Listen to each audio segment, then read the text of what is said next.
सूत जी कहते हैं, महर्षियों, माया मोहित नारद मुनि उन दोनों शिव गणों की यथोचित शाप देकर भगवान शिव के इच्छावश मोह निद्रा से ना जाग सके। भगवान विष्णु के किए हुए कपट को याद करके मन में दूसरा क्रोध लिए हुए विष्णु लोक को गए और संविधा पाकर प्रज्वलित हुए अग्निदेव की भांति क्रोध से जलते हुए बोले। उनका ज्ञान नष्ट हो गया था, इसलिए वे दुर्वचन पूर्ण व्यंग्य सुनाने लगे। नारद जी ने कहा, हरे, तुम बड़े दुष्ट हो, कपटी हो और समस्त विश्व को मुंह में डाले रहते हो। दूसरों का उत्साह या उत्कर्ष तुमसे सहा नहीं जाता। तुम मायावी हो, तुम्हारा अंतःकरण मलिन है। पूर्व काल में तुम्ही ने मोहिनी रूप धारण करके कपट किया, असुरों को वारुणी मदिरा पिलाई, उन्हें अमृत नहीं पीने दिया। छल कपट में ही अनुराग रखने वाले हरे, यदि महेश्वर रुद्र दया करके विष ना पी लेते तो तुम्हारी सारी माया उस दिन समाप्त हो जाती। विष्णुदेव, कपटपूर्ण चाल तुम्हें अधिक प्रिय है, तुम्हारा स्वभाव अच्छा नहीं है, तो भी भगवान शंकर ने तुम्हें स्वतंत्र बना दिया है। तुम्हारी इस चाल ढाल को समझकर अब वे पश्चाताप करते होंगे। अपनी वाणी रूप वेद की प्रामाणिकता प्रस्थापित करने वाले महादेव ने ब्राह्मण को सर्वोपरि बताया है। हरे, इस बात को जानकर आज मैं बलपूर्वक तुम्हें ऐसी सीख दूंगा जिससे तुम फिर कभी ऐसा कर्म नहीं कर सकोगे।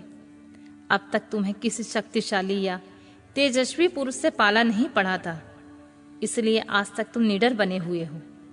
परंतु विष्णु, अब तुम्हें अपनी करनी का पूरा पूरा फल मिलेगा। भगवान विष्णु से ऐसा कहकर माया मोहित नारद मुनि अपने ब्रह्म तेज का प्रदर्शन करते हुए क्रोध से खिन्न हो उठे और शाप देते हुए बोले, विष्णु, तुमने स्त्री के लिए मुझे व्याकुल किया है। तुम इसी तरह से सबको मुंह में डालते रहते हो। यह कपटपूर्ण कार्य करके तुमने जिस स्वरूप को मुझे संयुक्त किया था, उसी स्वरूप से तुम मनुष्य हो जाओ और स्त्री के वियोग का दुख भोगो। तुमने जिन वानरों के समान मेरा मुख बनाया था, वे उसी के समय तुम्हारे सहायक हों। तुम दूसरों को स्त्री विरह का दुख देने वाले हो, अतः स्वयं भी तुम्हें स्त्री के वियोग का दुख प्राप्त हो। अज्ञान से मोहित मनुष्य के समान तुम्हारी स्थिति हो। अज्ञान से मोहित हुए नारद जी ने मोहवश श्री हरि को जब इस प्रकार का शाप दिया, तब उन्होंने शंभु की माया से प्रशंसा करते हुए उस शाप को स्वीकार कर लिया। तदनंतर महलीला करने वाले शंभु ने अपनी उस विश्व मोहिनी माया को, जिनके कारण ज्ञानी नारद मुनि भी मोहित हो गए थे, खींच लिया। उस माया के तिरोहित होते ही नारद जी पूर्ववत शुद्ध बुद्धि से युक्त हो गए। उन्हें पूर्ववत ज्ञान प्राप्त हो गया और उनकी सारी व्याकुलता जाती रही। इससे उनके मन में बड़ा विस्मय हुआ। वे अधिकाधिक पश्चाताप करते हुए बारंबार अपनी निंदा करने लगे। उस समय उन्होंने ज्ञानी को भी मुंह में डालने वाले भगवान शंभु की माया की सराहना की। तदंतर यह जानकर कि माया के कारण ही मैं भ्रम में पड़ गया था, यह सब कुछ मेरा माया मोह जनित भ्रम ही था, वैष्णव शिरोमणि नारद जी भगवान विष्णु के चरण में गिर पड़े। भगवान श्री हरि ने उन्हें उठाकर खड़ा कर दिया। उस समय अपनी दुर्बुद्धि नष्ट हो जाने के कारण वे यूं बोले, नाथ, माया से मोहित होने के कारण मेरी बुद्धि बिगड़ गई थी, इसलिए मैंने आपके प्रति बहुत दुर्वचन कहे, आपको शाप तक दे डाला। प्रभु, उस शाप को भी आप मिथ्या कर दीजिए। हाय, मैंने बहुत बड़ा पाप किया है, अब मैं निश्चित ही नरक में पड़ूंगा। हरे, मैं आपका दास हूं, बताइए मैं क्या उपाय, कौन सा प्रायश्चित करूं जिससे मेरा पाप समूह नष्ट हो जाए, मुझे नरक में ना गिरना पड़े। ऐसा कहकर शुद्ध बुद्धि वाले मुनि शिरोमणि नारद जी पुनः भक्ति भाव से भगवान विष्णु के चरणों में गिर पड़े। उस समय उन्हें बड़ा पश्चाताप हो रहा था।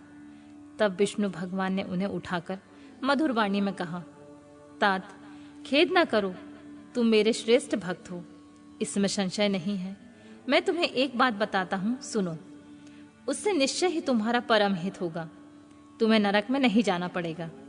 भगवान शिव तुम्हारा कल्याण करेंगे। तुमने मत से मोहित होकर जो भगवान शिव की बात नहीं मानी, उसकी अवहेलना कर दी थी, उसी अपराध का भगवान शिव ने तुम्हें ऐसा फल दिया है, क्योंकि वे ही कर्म फल के दाता होते हैं। तुम अपने मन में ही दृढ़ निश्चय कर लो कि भगवान शिव की इच्छा से ही सब कुछ हुआ है। सबके स्वामी परमेश्वर शंकर ही गर्व को दूर करने वाले हैं। वे ही पर ब्रह्म परमात्मा है। उन्हीं का सच्चिदानंद स्वरूप से बोध होता है। वे निर्गुण है और निर्विकार हैं। सत्व, रज और तम ये तीनों गुणों से परे हैं। वे ही अपनी माया को लेकर ब्रह्मा, विष्णु और महेश इन तीनों रूपों में प्रकट होते हैं। निर्गुण और सगुण वे ही हैं। निर्गुण अवस्था में उन्हीं का नाम शिव है और वे ही परमात्मा महेश्वर, पर ब्रह्मा, अविनाशी, अनंत और महादेव आदि नाम से जाने जाते हैं। उन्हीं की सेवा से ब्रह्मा जी जगत के सृष्टा हुए हैं और मैं तीनों लोकों का पालन करता हूँ। वे स्वयं ही रुद्र रूप से सदा सबका संहार करते हैं। वे शिव स्वरूप के सबके साक्षी हैं। माया से भिन्न और निर्गुण है। स्वतंत्र होने के कारण वे इच्छा के अनुसार चलते हैं। उनका विहार, आचार, व्यवहार उत्तम है और वे भक्तों पर दया करने वाले हैं। नारद मुने, तुम्हें एक सुंदर उपाय बताता हूँ जो सुखद समस्त पापों का नाशक और सदा भोग एवं मोक्ष देने वाला है। तुम उसे सुनो। अपने सारे संशयों को त्याग कर तुम भगवान शंकर के सुयश का गान करो और सदा अनंत भाव से शिव के सतनाम स्तोत्र का पाठ करो। मुने, तुम निरंतर उन्हीं की उपासना और उन्हीं का भजन करो। उन्हीं के यश को सुनो और गाओ तथा प्रतिदिन उन्हीं की पूजा अर्चना करते रहो।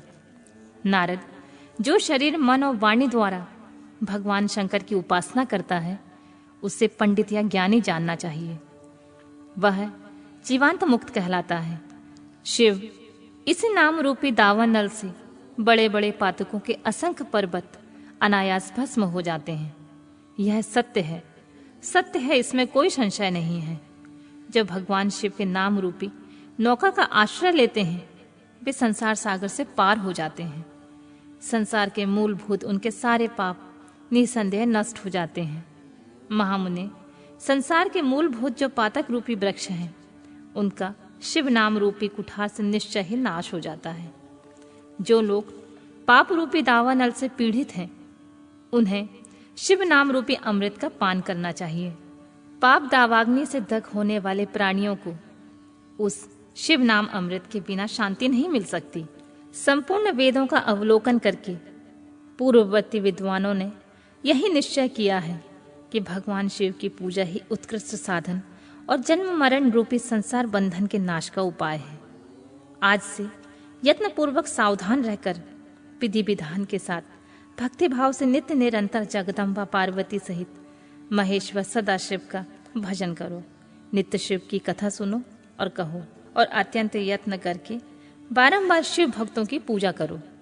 मुनि श्रेष्ठ, अपने हृदय में भगवान शिव के उज्ज्वल चरणार बिंदु की स्थापना करके पहले शिव के तीर्थों में विचरो। मुने, इस प्रकार परमात्मा शंकर के अनुपम महात्मा का दर्शन करते हुए अंत में आनंदवन काशी को जाओ। वह स्थान भगवान शिव को बहुत प्रिय है। वहां भक्ति पूर्वक विश्वनाथ जी का दर्शन पूजन करो। विशेषतः उनकी स्तुति वंदना करके तुम निर्विकल्प हो जाओगे। नारद जी, इसके बाद तुम्हें मेरी आज्ञा से भक्ति पूर्वक अपने मनोरथ की सिद्धि के लिए निश्चय ही ब्रह्मलोक में जाना चाहिए। वहां अपने पिता ब्रह्मा जी के विशेष रूप से स्तुति वंदन करके तुम्हें प्रसन्नता पूर्वक हृदय से बारंबार शिव महिमा के विषय में प्रश्न करना चाहिए। ब्रह्मा जी शिव भक्तों में श्रेष्ठ हैं। वे तुम्हें बड़ी प्रसन्नता के साथ भगवान शंकर का महात्म तथा सतनाम स्तोत्र सुनाएंगे। मुने, आज से तुम शिव आराधना में तत्पर रहने वाले शिव भक्त हो जाओगे और विशेष रूप से मोक्ष के भागी बनो। भगवान शिव तुम्हारा कल्याण करेंगे। इस प्रकार प्रसन्न चित्त हुए भगवान विष्णु नारद मुनि को प्रेम पूर्वक उपदेश देकर श्री शिव का स्मरण, वंदन और स्तवन करके वहां से अंतर्ध्यान भगवान श्री हरि के अंतर्ध्यान हो जाने पर मुनि श्रेष्ठ नारद शिवलिंगों का भक्ति पूर्वक दर्शन करते हुए पृथ्वी पर विचरने लगे। ब्राह्मणों, भूमंडल पर घूम फिरकर उन्होंने भोग और मोक्ष देने वाले बहुत से शिवलिंगों का प्रेम पूर्वक दर्शन किया। दिव्यदर्शी नारद जी भूतल के तीर्थों में विचर रहे हैं। इस समय उनका चित्त शुद्ध है। यह जानकर वे दोनों शिवगण उनके पास गए और वे उनके दिए हुए शाप से उद्धार होने की इच्छा रखकर वहां गए थे। उन्होंने आदर पूर्वक मुनि के दोनों पैर पकड़ लिए और मस्तक झुकाकर भली भांति प्रणाम करके शीघ्र इस प्रकार कहा, ब्राह्मण, हम दोनों शिव के गण हैं। मुने, हमने ही आपका अपराध किया है। राजकुमारी श्रीमती के स्वयंवर में आपका चित्त माया से मोहित हो रहा था। उस समय परमेश्वर की प्रेरणा से आपने हम दोनों को श्राप दे दिया। वहां कुछ समय जानकर हमने चुप रह जाना ही अपना जीवन रक्षा का उपाय समझा। इसमें किसी का दोष नहीं है। हमें अपने कर्म का फल प्राप्त हुआ। प्रभु, आप प्रसन्न हो जाइए और हम दोनों पर अनुग्रह कीजिए। नारद जी ने कहा, आप दोनों महादेव जी के गण हैं और सत्पुरुषों के लिए परम सम्मानीय हैं। अतः मेरे मोह रहित तथा सुखदायक यथार्थ वचनों को सुनिए। पहले निश्चित ही मेरी बुद्धि भ्रष्ट हो गई थी, बिगड़ गई थी और मैं सर्वथा मोह के वशीभूत हो गया था। इसलिए आप दोनों को मैंने श्राप दे दिया था। शिवगणों, मैंने जो कुछ कहा है वह वैसा ही होगा। तथापि मेरी बात सुनिए। मैं आपके लिए शापोद्धार की बात बता रहा हूँ।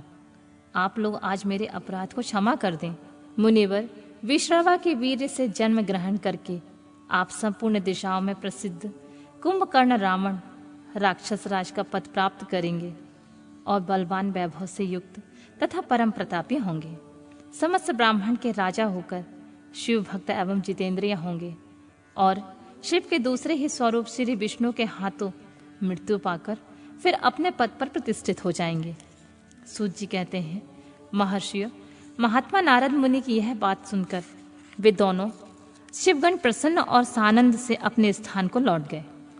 श्री नारद जी के अत्यंत आनंदित हो अनंत भाव से भगवान शिव का ध्यान तथा शिव तीर्थों का दर्शन करते हुए बार बार भूमंडल में विचरने लगे। अंत में वे सबके ऊपर विराजमान शिव प्रिया काशीपुरी में गए, जो शिव स्वरूपनी एवं शिव को सुख देने वाली हैं। काशीपुरी का दर्शन करके नारद जी कृतार्थ हो गए। उन्होंने भगवान काशीनाथ का दर्शन किया और परम प्रेम तथा परमानंद से युक्त होकर उनकी पूजा की। काशी का सानंद सेवन करके वे मुनि श्रेष्ठ कृतार्था का अनुभव करने लगे और प्रेम से बिहल होकर उनका नमन वर्णन तथा स्मरण करते हुए ब्रह्मलोक को गए।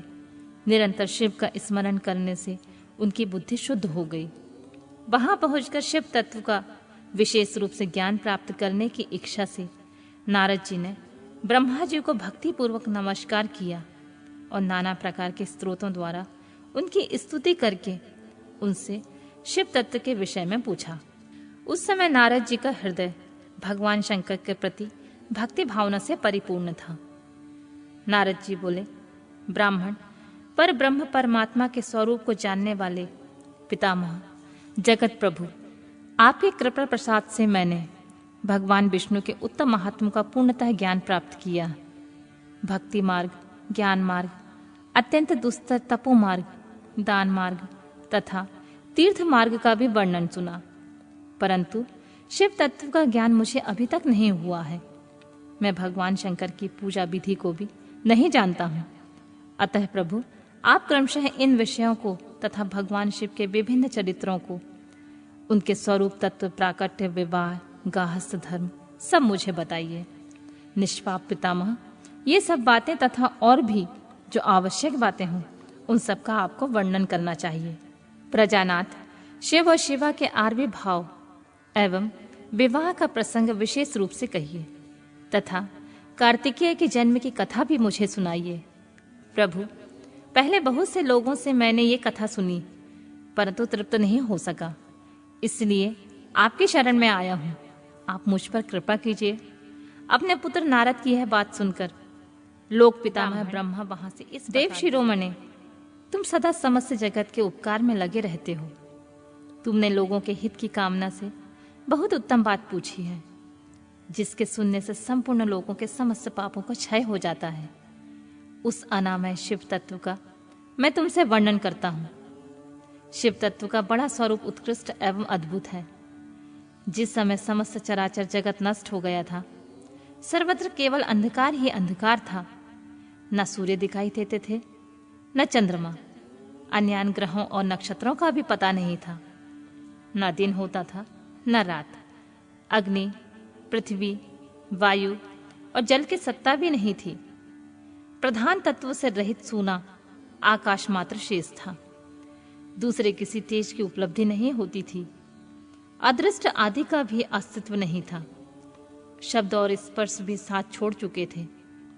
गंध और रूप की भी अभिव्यक्ति नहीं होती थी। रस का भी अभाव हो गया था। दिशाओं का भी भान नहीं होता था। इस प्रकार सब और निरंतर सूची मेद और घोर अंधकार फैला हुआ था।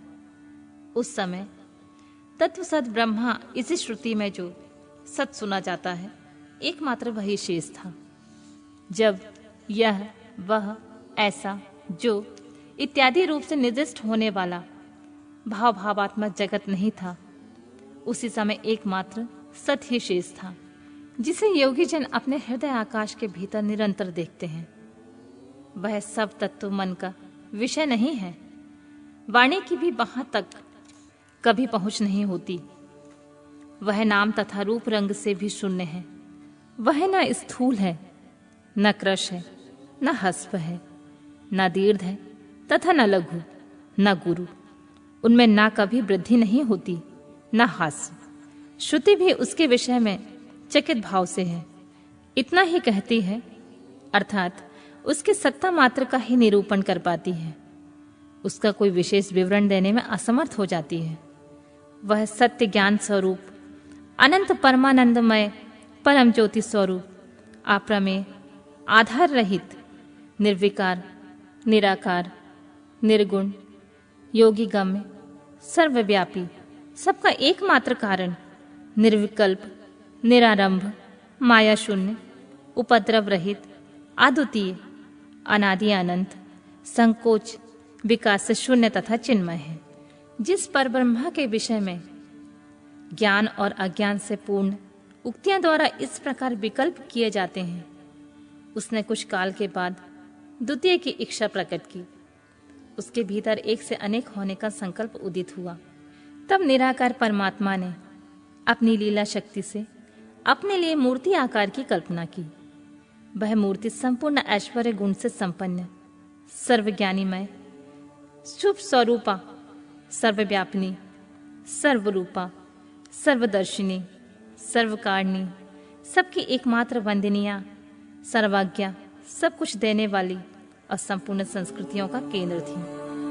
उस शुद्ध रूपणी ईश्वर मूर्ति की कल्पना करके वह अद्वितीय, अनादि, अनंत, सर्व प्रकाशक, चिन्मय, सर्वव्यापी और अविनाशी परब्रह्मा अंतर्निहित हो गया।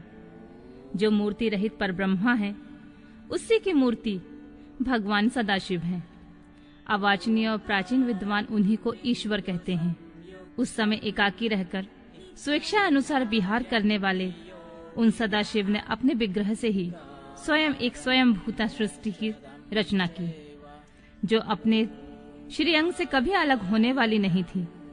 उस पराशक्ति को प्रधान, प्रकृति, गुणवती, माया, बुद्धि तत्व की जननी तथा विकार रहित बताया गया है।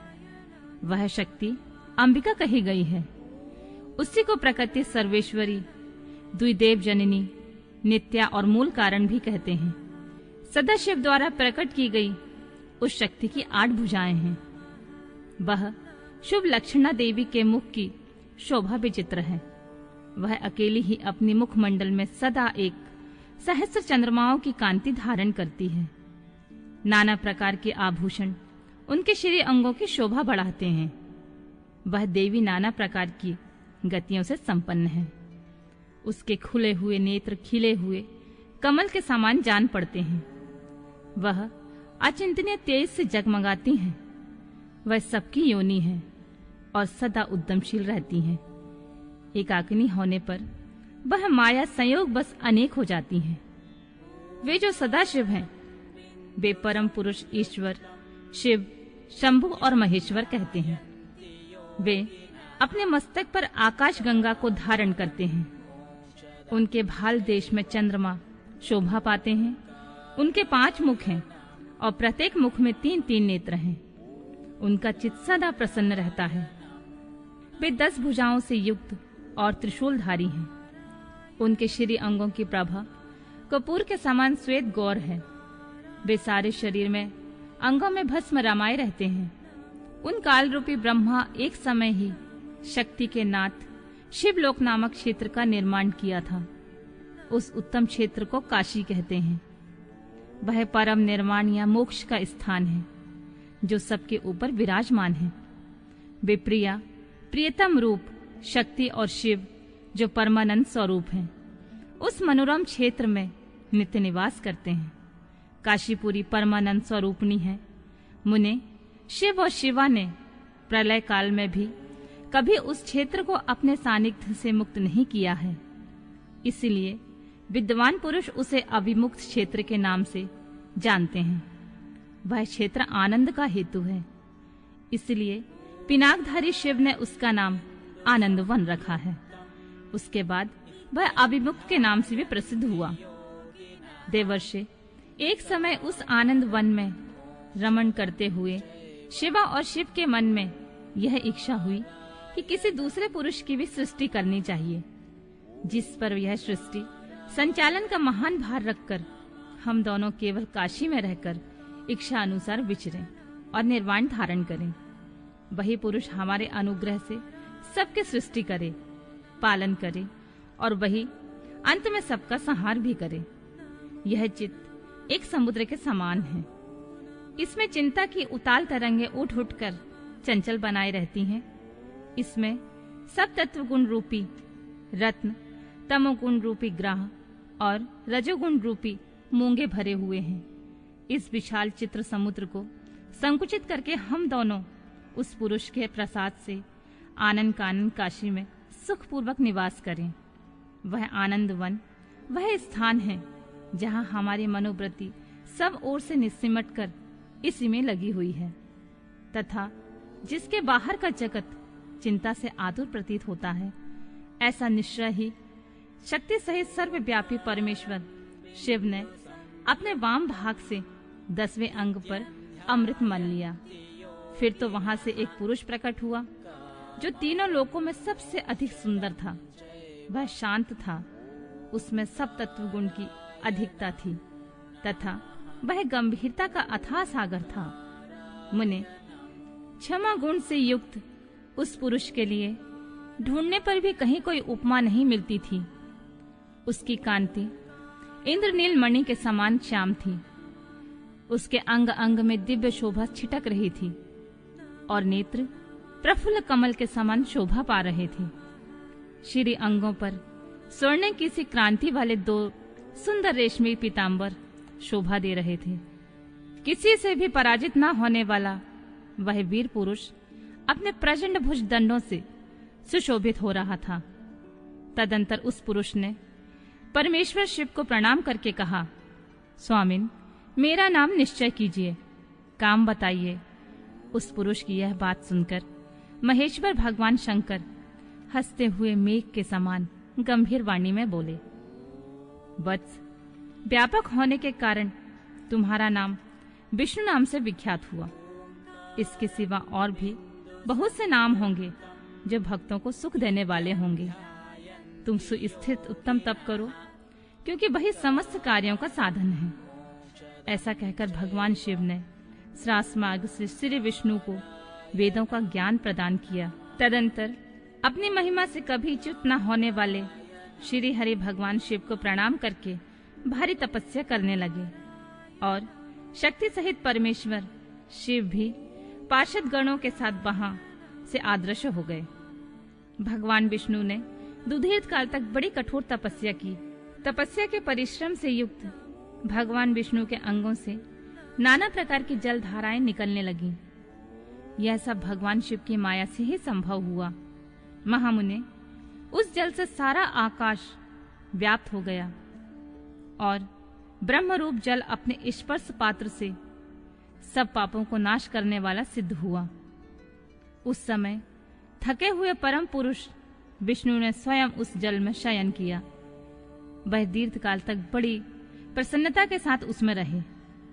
नार अर्थात जल में शयन करने के कारण ही उनका नारायण, यह श्रुति सम्मत नाम प्रसिद्ध हुआ। उस समय उन परम पुरुष नारायण के सिवा कोई दूसरी प्राकृत वस्तु नहीं थी। उसके बाद ही उन परमात्मा महात्मा नारायण देव ने यथासंभव सभी तत्व प्रकट हुए। महामते विद्वान, मैं उन तत्वों की उत्पत्ति का प्रकार बता रहा हूँ। सुनो। प्रकृति से महत्व प्रकट हुआ। महत्व से 3 गुण। इन गुणों के भेद से ही त्रिविध अहंकार की उत्पत्ति हुई। अहंकार से 5 तन्मात्राएं हुई और उन तन्मात्राओं से 5 भूत प्रकट हुए। उसी समय ज्ञानेंद्रियों और कर्मेंद्रियों का भी प्रादुर्भाव हुआ। मुनिश्रेष्ठ, इस प्रकार मैंने तुम्हें तत्वों की संख्या बताई है। इनमें से पुरुषों को छोड़कर शेष सारे तत्व प्रकृति से प्रकट हुए हैं। इसीलिए सबके सब जड़ हैं। तत्वों की संख्या 24 है। उस समय एकाकार हुए 24 तत्वों को ग्रहण करके वे परम पुरुष नारायण भगवान शिव की इच्छा से ब्रह्म रूप जल में सो गए। भगवान विष्णु की नाभि से कमल का प्रादुर्भाव, स्वेच्छावश ब्रह्मा जी का उससे प्रकट होना, कमलनाथ के उद्गम का पता लगाने में असमर्थ ब्रह्मा का तप करना, श्री हरि का उन्हें दर्शन देना, विवादग्रस्त ब्रह्मा विष्णु के बीच अग्नि स्तंभ का प्रकट होना तथा उसके ओर छोर का पता न पाकर उन दोनों का उसे प्रणाम करना। ब्रह्मा जी कहते हैं, देवर्षि, जब नारायण देव जल में शयन करने लगे उस समय उनकी नाभि से भगवान शंकर के इच्छावश सहसा एक उत्तम कमल प्रकट हुआ, जो बहुत बड़ा था। उसमें असंख्य नाल दंड थे। उसकी कांति कनेर के फूल के समान पीले रंग की थी और उसकी लंबाई और ऊंचाई भी अनंत योजन थी। वह कमल करोड़ों सूर्यों के समान प्रकाशित हो रहा था। सुंदर होने के साथ ही संपूर्ण तत्वों से भी युक्त था और अनंत अद्भुत परम रमणीय, दर्शन के योग्य तथा सबसे उत्तम था। तत्पश्चात कल्याणकारी परमेश्वर साम्य सदाशिव ने पूर्वव्रत प्रयत्न करके मुझे अपने दाहिने अंग से उत्पन्न किया। मुने, उन महेश्वर ने मुझे तुरंत ही अपनी माया से मोहित करके नारायण देव के नाभि कमल में डाल दिया और लीला पूर्वक मुझे वहां से प्रकट किया। इस प्रकार उस कमल से पुत्र के रूप में मुझ हिरण्यगर्भ का जन्म हुआ। मेरे 4 मुख हुए और शरीर की कांति लाल हुई। मेरे मस्तक त्रिपुंड की रेखाओं से अंकित थे। तात भगवान शिव की माया से मोहित होने के कारण मेरी ज्ञान शक्ति इतनी दुर्बल हो रही थी कि मैंने उस कमल के सिवा किसी दूसरे को अपने शरीर का जनक या पिता नहीं जाना। मैं कौन हूँ, कहाँ से आया हूँ, मेरा क्या कार्य है, मैं किसका पुत्र होकर उत्पन्न हुआ हूँ और किसने इस समय मेरा निर्माण किया है। इस प्रकार संशय में पड़े हुए मेरे मन में यह विचार उत्पन्न हुआ, मैं किस लिए इस मोह में पड़ा हुआ हूँ जिसने मुझे उत्पन्न किया है। उसका पता लगाना तो बहुत सरल है। इस कमल पुष्प का जो पत्रयुक्त नाल है, उसका उद्गम स्थान इस जल के भीतर नीचे की ओर है। जिसने मुझे उत्पन्न किया है वह भी पुरुष वही होगा, इसमें कोई संशय नहीं है। ऐसा निश्चय करके मैंने अपने को कमल से नीचे उतारा। मुने, मैं उस कमल की एक एक नाल में गया और सैकड़ों वर्षों तक वहां भ्रमण करता रहा, किंतु कहीं भी उस कमल के उद्गम का उत्तम स्थान मुझे नहीं मिला। तब मैं पुनः संशय में पड़कर उस कमल पुष्प पर जाने को उत्सुक हुआ और नाल के मार्ग से उस कमल पर चढ़ने लगा। इस तरह बहुत ऊपर जाने पर भी मैं उस कमल के कोश को ना पा सका। उस दशा में मैं और भी मोहित हो उठा। मुने, उस समय भगवान शिव की इच्छा से परम मंगलमयी उत्तम आकाशवाणी प्रकट हुई। जो मेरे मोह का विध्वंस करने वाली थी। उस वाणी ने कहा, तपस्या करो। उस आकाशवाणी को सुनकर मैंने अपने जन्मदाता पिता का दर्शन करने के लिए उस समय पुनः प्रयत्न पूर्वक 12 वर्षों तक घोर तपस्या की। तब मुझ पर अनुग्रह करने के लिए 4 भुजाओं और सुंदर नेत्रों से सुशोभित भगवान विष्णु वहां सहसा प्रकट हो गए। उन परम पुरुष ने अपने हाथों में शंख चक्र गदा और पद्म धारण कर रखे थे। उनके सारे अंग सचल जलधर के समान श्याम कांति से सुशोभित हो रहे थे। उन परम प्रभु ने सुंदर पीतांबर पहन रखा था।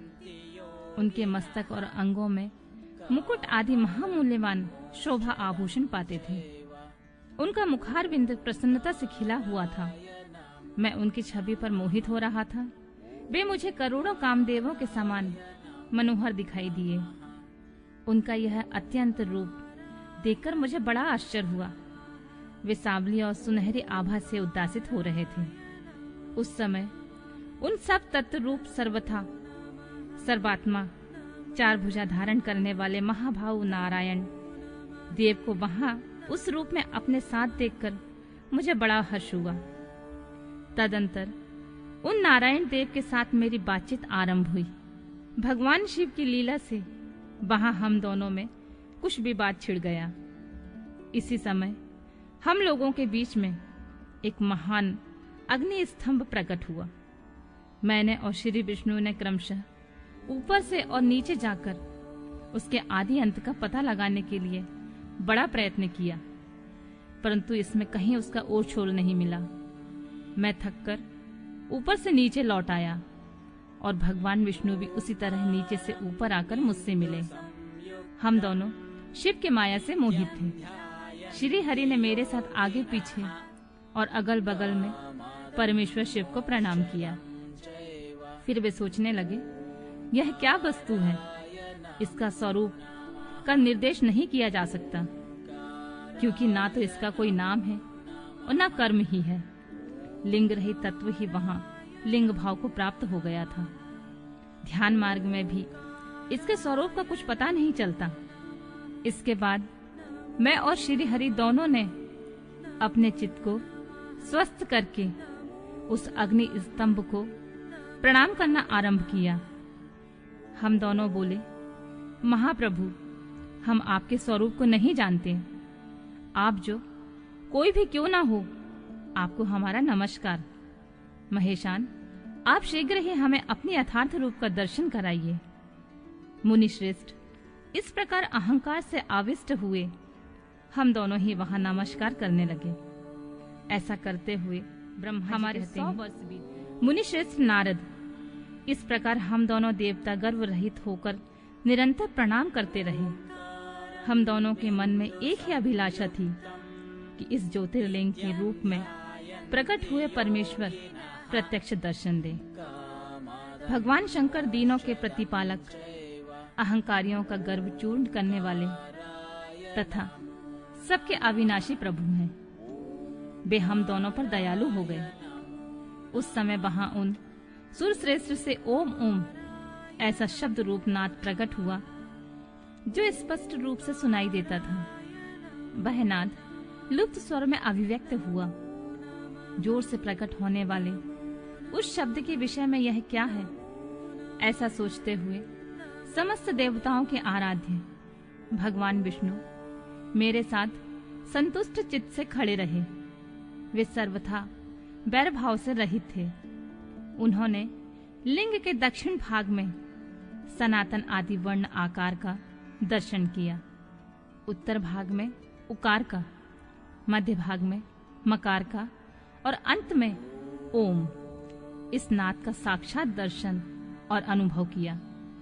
दक्षिण भाग में प्रकट हुए आदि वर्ण आकार को सूर्य मंडल के समान तेजोमय देखकर जब उन्होंने उत्तर भाग में दृष्टिपात किया, तब वहां उकार वर्ण अग्नि के समान दीप्तिशाली दिखाई दिया। मुनि श्रेष्ठ, इसी तरह उन्होंने मध्य भाग में मकार को चंद्रमंडल के समान उज्जवल कांति से प्रकाशमान देखा।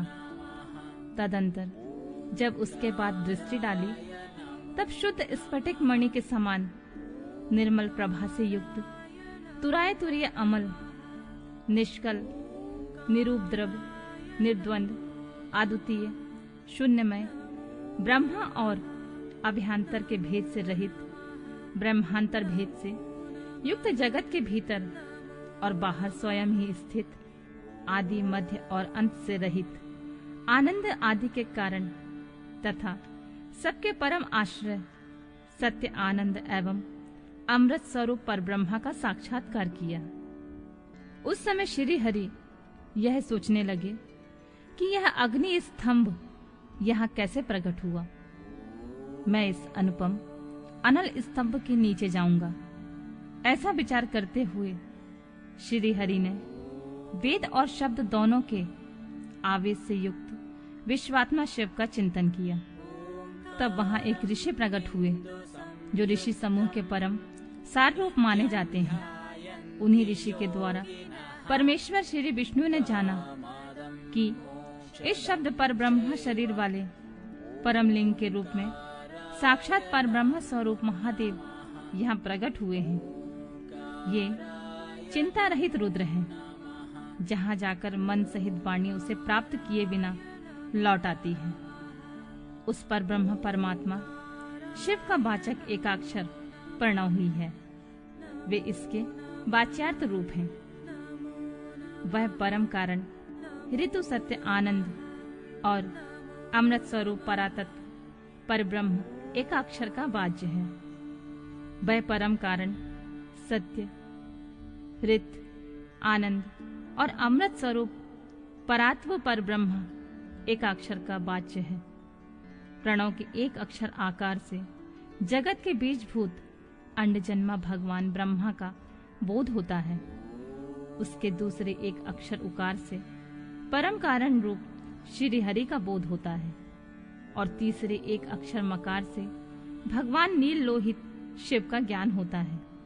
अकार सृष्टि करता है, उकार मोह में डालने वाला है और मकार नित्य अनुग्रह करने वाला है। मकार बोध सर्वव्यापी शिव बीजी बीज मात्र के स्वामी है और अकार संज्ञक मुझे ब्रह्मा को बीज कहते हैं। उकार नामधारी श्री हरि योनि है, प्रधान और पुरुष के ईश्वर जो महेश्वर हैं। वे बीजी, बीज और योनि भी हैं।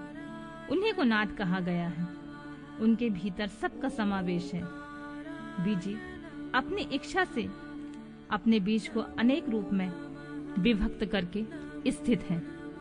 इन बीजी भगवान महेश्वर के लिंग से अकारण रूप बीज प्रकट हुआ है, जो उकार रूप योनि में स्थापित होकर सब ओर बढ़ने लगा है।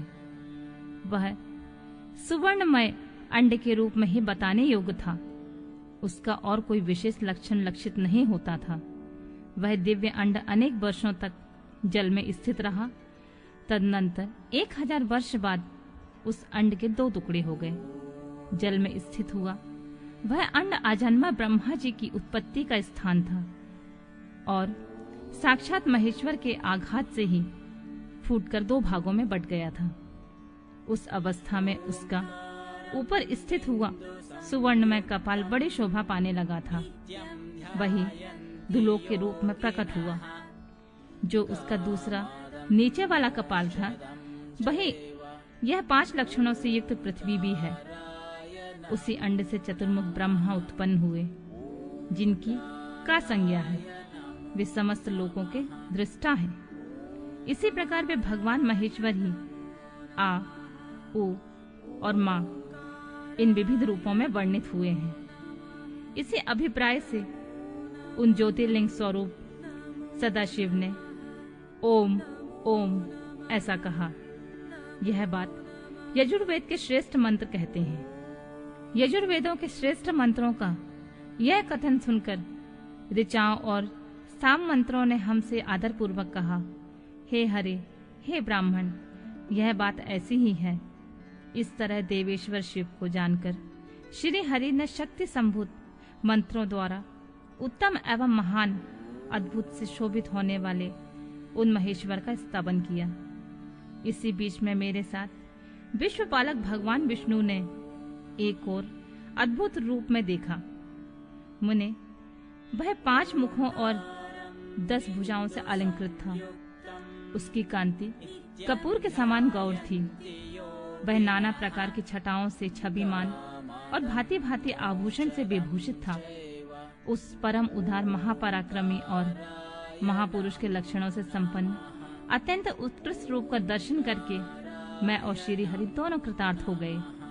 तत्पश्चात परमेश्वर भगवान महेश प्रसन्न हो अपने दिव्य शब्दमय रूप को प्रकट करके हंसते हुए खड़े हो गए। आकार इनका मस्तक और आकार ललाट है। इकार दाहिना और ईकार बाया नेत्र है। उकार को उनका दाहिना और उकार को बाया कान बताया जाता है। रिकार उन परमेश्वर का दाया कपोल है और रिकार बाया। लू और लू उनके दोनों नासिका के दोनों छिद्र हैं। अकार उनका सर्वव्यापी प्रभु का ऊपरी ओंठ और एकार अधर। ओमकार तथा ओमकार ये दोनों क्रमशः उनकी ऊपर की ओर नीचे की 2 दंत पंक्तियां हैं। अम और अहम उन देवादिदेव शूलपाणी शिव के दोनों तालु हैं। का आदि 5 अक्षर उनके दाहिने 5 हाथ हैं और चा आदि 5 अक्षर बाएं 5 हाथ। टा आदि और ता आदि 5-5 अक्षर उनके पैर हैं। पकार पेट है। फकार और दाहिना पार्श्व बताया जाता है और बकार को बायां पार्श्व। भकार को कंधा कहते हैं। मकार उन योगी महादेव शंभु का हृदय है। या से लेकर सा तक 7 अक्षर सर्वव्यापी शिव के शब्द में शरीर की 7 धातुएं हैं। हकार उनकी नाभि है और छकार को मेड़ कहा गया है। इस प्रकार निर्गुण और गुण स्वरूप परमात्मा के शब्दमय रूप को भगवती उमा की साथ देखकर मैं और श्री हरि दोनों कृतार्थ हो गए। इस तरह शब्द ब्रह्ममय शरीरधारी महेश्वर शिव का दर्शन पाकर मेरे साथ श्री हरि ने उन्हें प्रणाम किया और पुनः ऊपर की ओर देखा। उस समय उन्हें 5 कलाओं से युक्त ओमकार जनित मंत्र का साक्षात्कार हुआ। तत्पश्चात महादेव जी का ओम तत्वमसि यह महावाक्य दृष्टिगोचर हुआ, जो परम उत्तम मंत्र रूप है, जो शुद्ध स्फटिक के समान निर्मल है। फिर संपूर्ण धर्म और अर्थ का साधक तथा बुद्धि स्वरूप गायत्री नामक दूसरा महान मंत्र लक्षित हुआ, जिसमें 24 अक्षर हैं तथा जो चारों पुरुषार्थ रूपी फल देने वाला है। तत्पश्चात मृत्युंजय मंत्र, फिर पंचाक्षर मंत्र तथा दक्षिण मूर्ति संज्ञक चिंतामणि मंत्र का साक्षात्कार हुआ। इस प्रकार 5 मंत्रों की उपलब्धि करके भगवान श्री हरि उनका जाप करने लगे। तदंतर ऋक, योध और साम ये जिनके रूप हैं, जो ईशानों के मुकुटमणि ईशान हैं, जो पुरातन पुरुष हैं, जिनका हृदय अघोर अर्थात सौम्य है, जो हृदय को प्रिय लगने वाले सर्वगुहा सदाशिव हैं, जिनके चरण बाम परम सुंदर हैं, जो महान देवता हैं और महान सर्पराज को आभूषण के रूप में धारण करते हैं, जिनके सभी ओर पैर और सभी ओर नेत्र हैं, जो मुझे ब्रह्मा के अधिपति, कल्याणकारी तथा सृष्टि पालन और संहार करने वाले हैं। उन वरदायक सदाशिव का मेरे साथ भगवान विष्णु ने प्रिय वचनों द्वारा संतुष्ट चित्त से स्तवन किया।